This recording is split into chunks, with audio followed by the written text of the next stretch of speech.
The boys are back in town. We got Carlos Alcaraz versus Rafa Nadal, the 19th ranked Alcaraz and the 4th ranked Nadal. Indian Wells semifinals. We got some good matchups. Before we get into our feature match of the week, let's go over the rules of betting.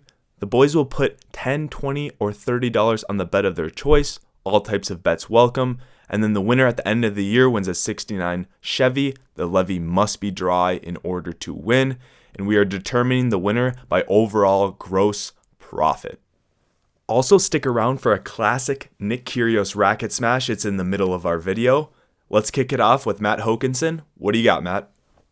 I think this is going to be an absolute battle. I think this is just going to be a classic, old guard versus new guard. I like to think of these as kind of like, the Jimmy Connors, John McEnroe type, matches where you got the old man versus the young gun from the same country. So I do think this is going to be an absolute war. But in the end, Nadal gets it done. However, I will be betting on games, so I will take the over on games. I like that. Over on games is 22.5, right? Yep, but I'll take the over on that. I think it's going to be like a 7-5, 4-6, 7-5 type match. So I'm definitely going to lock in the over. I'm pretty confident on that, so I'll do $20 on the over on games. I like that. Yeah, that's honestly like pretty much identical to my bet just because, this is going to be a battle. And I think these guys' weaknesses and strengths are alternate to each other's.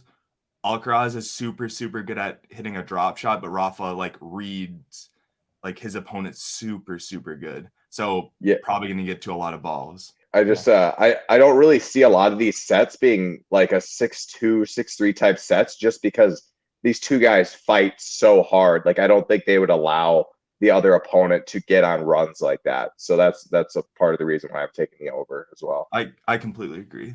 Eric, what do you got in this match? I'm looking forward to watching, first of all, because these two are just, from my perspective, two of the most fun to watch players on the tour right now. I'm with Matt. I think it's going to be an absolute battle, but I am going to go with the money line on Alcaraz. I think he gets it done. I think Nadal's early season momentum is just kind of starting to peter out a little bit, and he's got to rest up for the clay court season anyway. So I'm going to go Alcaraz money line at $10 plus 135. Plus 135. Yeah, I like that bet. And I think that probably is a good value bet too, just because Alcaraz is he's playing really, really good. And I think Rafa doesn't talk about his foot as much as he probably thinks about it. I think it's hurting him a bit more than what he tells the press and Twitter and stuff like that. But Jared, what do you got on this one? Yeah, this was kind of a tough one. I was looking at the game spread initially, thinking that looked kind of appealing, but I just like Matt, I think this one probably goes to 3, and I don't love the numbers there on 2.5 games. Going into 3 sets, it makes it kind of tough to gauge. I think ultimately what I'm going to end up doing is I'm going to kind of repeat Eric's bet here. I'm going to put $10 down on the Alcaraz money line.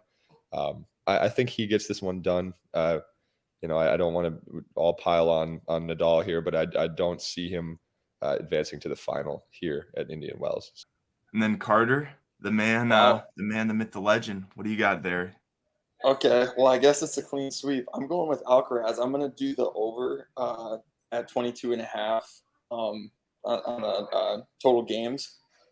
But with Nadal's foot being a question, Alcaraz is going to make him work regardless. Again, I don't see any game or any sets in 6-2, 6-1. I think it goes to 3. He's going to make Nadal work regardless. And I'm going with the safe bet with the over because obviously Nadal is great at squeaking out those tight matches. But I think it's kind of Alcaraz's coming out party.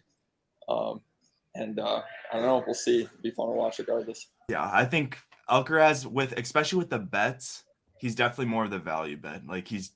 You don't want to go. So he's plus 135, and then Rafa's minus 165. So just not it's not super smart to bet on Rafa just because I think it is a pretty even matchup. So I'm going to copy Matt's bet just like I said before, but I'm going to go. I think it's going to be a 3-set battle, and Rafa's going to win this one. in our bracketology, this is the matchup that I picked, and I picked Rafa, so I want to continue with that. Be right on both or be wrong on both. So I got over on games plus 22.5, and I'm going $20 on that as well. So yeah, I'm super excited about this one. It's gonna be a battle. It's definitely gonna be a battle.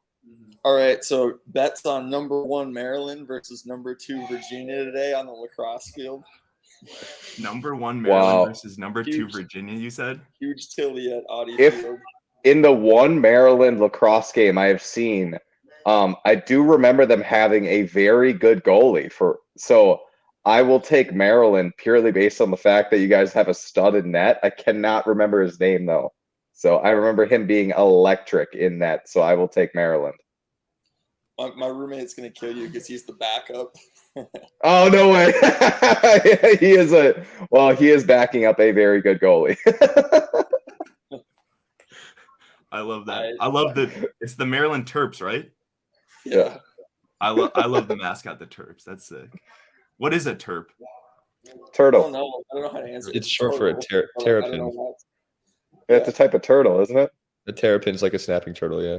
Did you guys all see Nick Kyrgios almost destroy that ball kid with that smash? So Yeah. So Isaac, what I wanted to mention about that was like, I don't know if you've ever seen that kind of viral interview with Russell Westbrook where he says, you know, I'm allowed to miss shots just like every other player.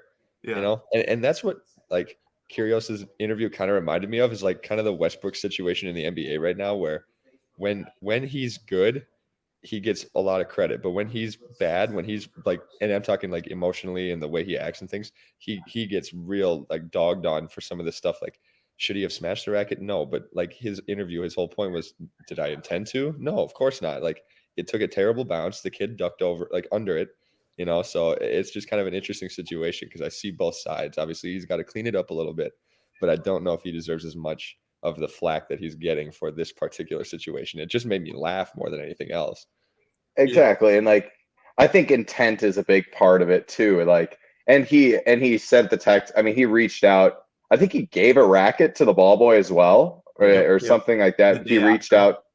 Yeah. And so, I mean, I think that kind of stuff happens. I mean, as many of you know, from about age 16 to 20, I was very much a hothead, and racket throws do happen. So it's not a super uncommon thing for tennis players to do. Now, is it wrong? Yes. But do I think he should be? I've been seeing stuff like he should be suspended for Miami and all this other stuff. And I just don't. I just think that's kind of ridiculous, especially if you're not going to punish Zverev for literally almost physically assaulting a line judge, 2 weeks ago. Yeah, it was funny when Kyrgios used that directly as like a kind of like a comparison point where he was like, this was an accident, unlike Zverev or something like that. That's great. He just kind of threw a shot at Zverev in there too. It made me laugh. My favorite part of that interview was that he, after the second journalist asked him the question about the smash, for the rest of the interview, he referred to that journalist as a flop. He's like, the rest of you guys, you're asking fair questions or whatever. Unlike this flop, you're the one that's putting this message out there about me. I think Kyrgios is putting on a little bit of a show right now. So one thing I saw on Twitter was his girlfriend was mic'd up, meaning he is going to be in the Netflix documentary, I think.